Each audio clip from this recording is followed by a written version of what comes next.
Hi guys, as you may or may not know, my name is Aaron, and I'm going to be going over two of the most common used forms of navigation, and that is pilotage and dead reckoning. The reason these are the two most common used forms is because it's what's taught from the very beginning. From the time you start your private pilot certificate, this is probably the first thing you're going to start working on. Also because there's not a lot of VFR forms of navigation. VOR is typically something you want to introduce later, so we'll start with pilotage and dead reckoning. Also, these are probably the two first forms of navigation. They both came around because before we had enough technological advances, all we had was maps that we kind of drew up ourselves. We had what we could see, and we didn't have a whole lot else. So this is what, from the very beginning, people were using. So the first one we're going to start with is, of course, pilotage. And this one is probably my favorite because it is the simplest. There's nothing to it, but for the most part, you're looking at the ground, looking for your specific points that you've previously plotted out, and just flying to that, and then flying to the next point. So what it is, the actual way you use it is you use terrain features that are easily identifiable on a map and also easily identifiable while you're flying, and you use those to give you an idea of where you're at. The most common way I've seen is, me personally, I fly from San Diego and LA area, so right along that coastline there, and there is piers all over the place. You've got the Oceanside Pier, you've got Huntington Pier, you've got Long Beach Pier. So what's really simple that sticks out like a sore thumb over the ocean? A pier. So when I'm flying using pilotage, I'll typically use piers. And it's things like that, things that you can easily identify. It can be a specific mountaintop, it can be a specific building, flying over the ocean or lakes, it can be a historical boat. There's one in LA, again, the Queen Mary is a very commonly used pilotage checkpoint. So going over, it's best at higher altitudes. Reason being, the higher you are, the more you can see below you. And most pilots have probably experienced this, especially looking for things like airports. If you're cruising along at 2,500 feet AGL and you're looking around trying to find an airport, it's a lot harder to find than if you're at, let's say, 5,000 feet. And it's because you've got a better, wider field of view. So again, pilotage is best used at higher altitudes.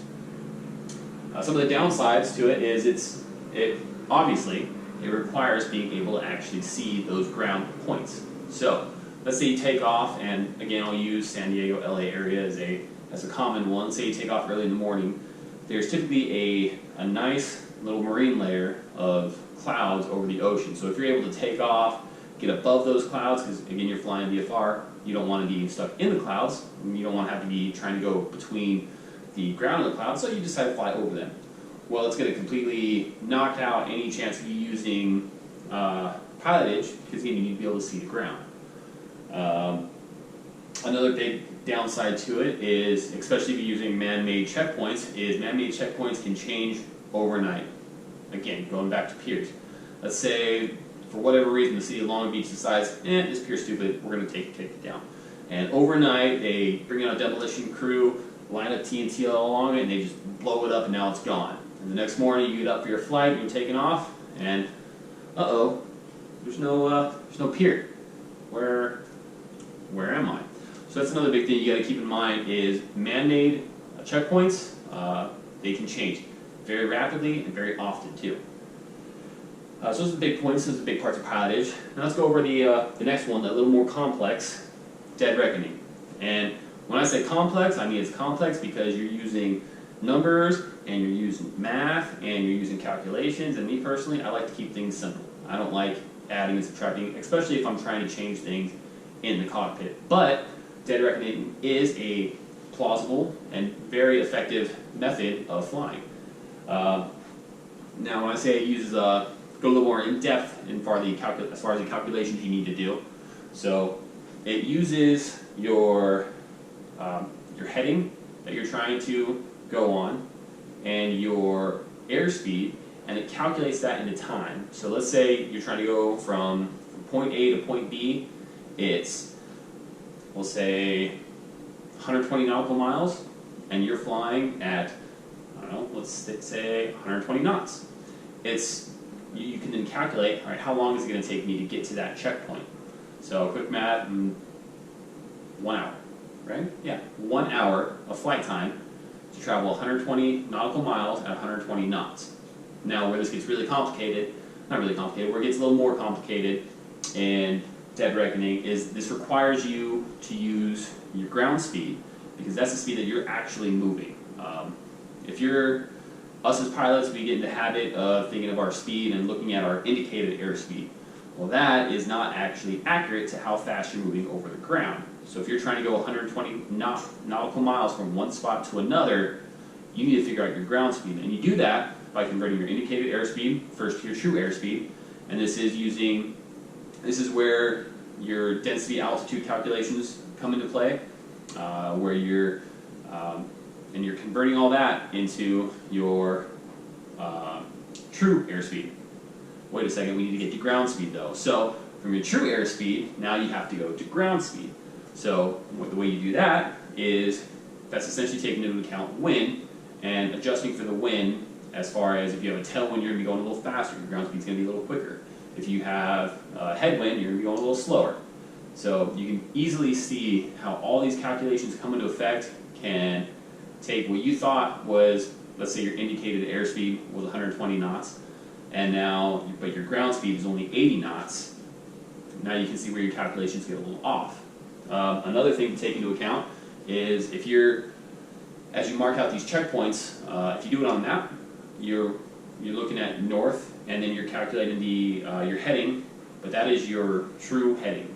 You need to convert that to your magnetic heading, because as you're flying through the air, what are you looking at? You're looking at your mag compass, which is giving you your magnetic heading. So again, that's another calculation you have to take into account whenever you are doing these calculations. And again, the hard part about this is if, let's say, weather changes. Let's say the wind goes from blowing at you at 20 knots from straight on to now it's blowing 10 knots from behind. All right, well, your headwind just converted to a tailwind, and now you got to do those calculations all over again in the air, in the cockpit, while still moving. So it can get pretty complicated, and it can start to build up really quick. So as you can see, there's obviously some downsides to dead reckoning. So what's the best way to take these downsides of both pilotage and dead reckoning and, I don't know, make them work together? Well, you combine the two. So combining pilotage and dead reckoning. This is a really, really effective method, and honestly, I have never used just one or the other. It's something every time I do a VFR flight, I'm going in and I'm calculating where I'm going to be, and what I do is I use checkpoints that are easily identifiable, both on the map and on the ground. That might sound familiar. That's because that's using pilotage. So, as you're flying through the air, you're going from checkpoint A to checkpoint B, and you know how far that is. You know how far that checkpoint is. You also know your wind speed, you know what the weather is, and you know about how long it's going to take you. So, essentially, you can use your ground checkpoints to check your dead reckoning. And so let's say you're a little off. Okay, it took me 10 minutes longer to get there.